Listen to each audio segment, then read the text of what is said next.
নমস্কার বন্ধুরা, আমার এসকে কুকিং গার্ল চ্যানেলে আপনাদের সকলকে স্বাগত জানিয়ে আজ আরও একটি অন্যরকম রেসিপি আপনাদের জন্য নিয়ে এসেছি। আজকের রেসিপিটি একটু অন্যরকম এবং নতুনত্ব।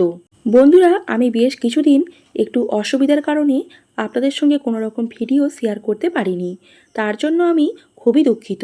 আপনারা অবশ্যই আগের মতো আমার রেসিপিগুলি দেখবেন এবং অনেক অনেক ভালোবাসা দিবেন। দেখুন বন্ধুরা, আজকের রেসিপিটি একটু অন্যরকম।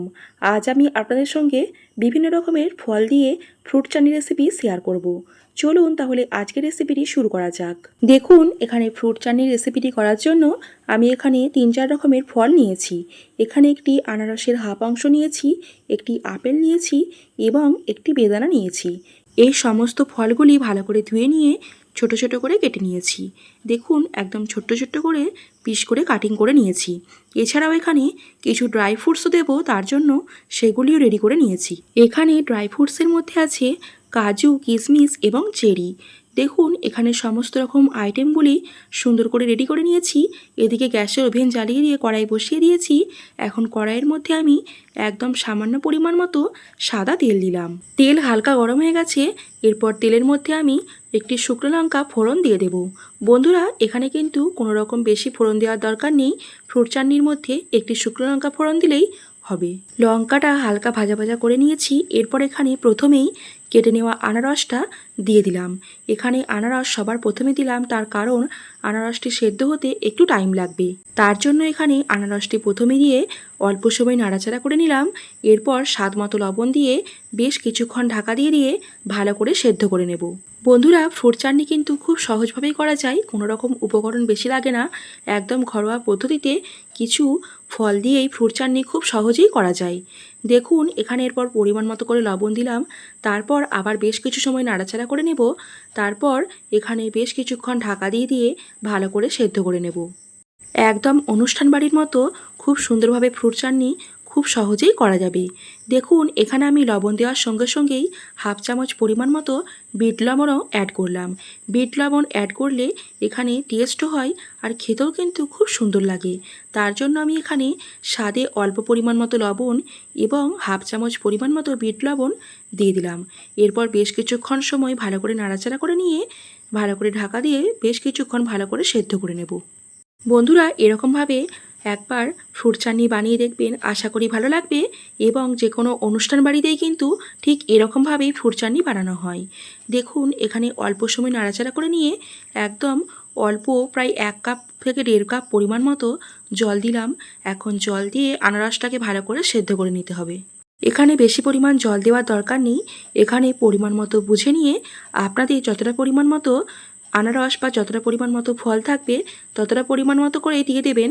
আমি এখানে আমার পরিমাণ মতো বুঝে নিয়ে 1 থেকে 1.5 কাপ পরিমাণ মতো জল দিয়েছি। তারপর অল্প সময় নাড়াচাড়া করে নিয়ে এখন ভালো করে ঢাকা দিয়ে সেদ্ধ করে নিচ্ছি। আপনারা যদি অন্য ফল দিয়ে করেন তাহলে এরকমভাবে বেশিক্ষণ সেদ্ধ করার দরকার নেই। আমি এখানে যেহেতু আনারস করছি আর আনারসটা সেদ্ধ হতে একটু বেশি টাইম লাগে, তার জন্য একটু ভালো করে সেদ্ধ করে নিচ্ছি।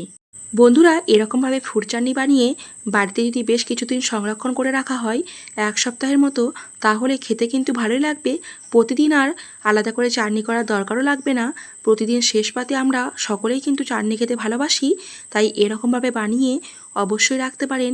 প্রতিদিন শেষ পাতে খুব সুন্দরভাবেই চাটনি পরিবেশন করতে পারবেন। দেখুন, এখানে কিন্তু আনারসটা একদম ঠিকঠাক মতো করে সেদ্ধ হয়ে গেছে।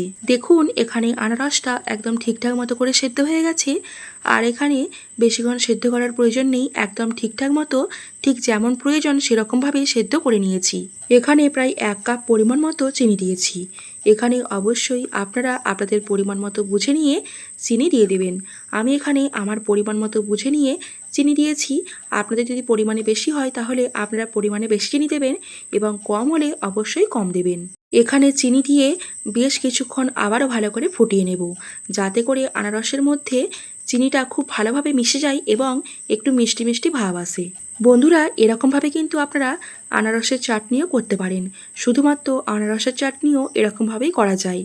অন্যরকম অন্য ফ্রুট না দিয়ে শুধু আনারস দিয়েই ঠিক এরকমভাবেই আনারসের চাটনি খুব সহজেই বানাতে পারবেন।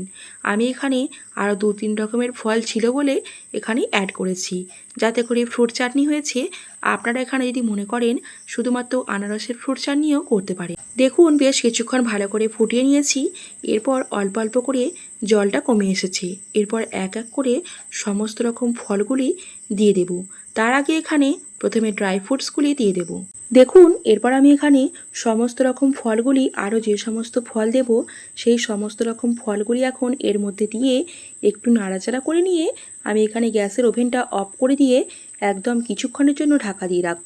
বন্ধুরা এখানে কিন্তু একটু স্কিপ হয়ে গেছে, আমি আসলে বুঝতে পারিনি যে এখানটা স্কিপ হয়ে গেছে, তার জন্য আপনাদের সঙ্গে শেয়ার করতে পারলাম না। এখানে প্রথমে ড্রাই ফ্রুটসগুলি দিয়ে তারপর আরও যে সমস্ত ফলগুলি দেবেন সেই সমস্ত ফলগুলি দিয়ে গ্যাসের ওভেনটাকে অফ করে দিতে হবে। তারপর বেশ কিছুক্ষণ ঢাকা দিয়ে রাখবেন, দেখবেন অটোমেটিক এরকম সুন্দর ফ্রুট চাটনি হয়ে যাবে। আর যদি না গ্যাসের ওভেন অফ করেন তাহলে এখানে অন্য ফলগুলির কালারটা একদম ফেড হয়ে যাবে, তার জন্য দেখতে একদমই ভালো লাগবে না। তাই এখানে গ্যাসের ওভেন অফ করে দিয়ে সমস্ত রকম ফলগুলিকে একসঙ্গে দিয়ে সুন্দর করে কিছুক্ষণ ঢাকা দিয়ে রাখলেই একদম সুন্দর ফ্রুট চাটনি রেডি হয়ে যাবে। বন্ধুরা একদম ঘরোয়া পদ্ধতিতে আজকের এই ফ্রুট চাটনি রেসিপিটি কেমন লাগলো অবশ্যই কিন্তু কমেন্ট করে জানাবেন। আর আমার নিত্য নতুন রেসিপিগুলি দেখার জন্য অবশ্যই আমার চ্যানেলটিকে সাবস্ক্রাইব করে আমার পাশে থাকবেন। আজকের রেসিপিটি ভালো লাগলে অবশ্যই লাইক কমেন্ট শেয়ার করবেন এবং নিত্য নতুন রেসিপিগুলি দেখার জন্য আমার চ্যানেলটিকে সাবস্ক্রাইব করে আমার পাশে থাকবেন। বন্ধুরা আপনারা সকলে ভালো থাকবেন, সুস্থ থাকবেন। আবার দেখা হচ্ছে পরের দিন নতুন কোনো একটা রেসিপি।